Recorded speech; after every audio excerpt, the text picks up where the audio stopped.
2023. Suspended Congress leader Ampareen said politicians of the state should not indulge in politicizing the Mukroh incident. Reacting to the ongoing political blame games, Lingdo said the formal report into the incident is awaiting and the matter will be studied once the inquiry report has been made official. According to her, the failure of any part of governance should be together and jointly shared by all political parties involved in governing the state.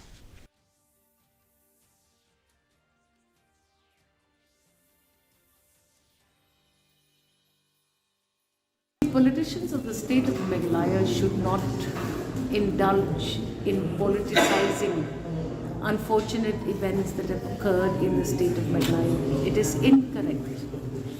As leaders of the state, we must be responsible. We have to wait for the formal report that has already been called for.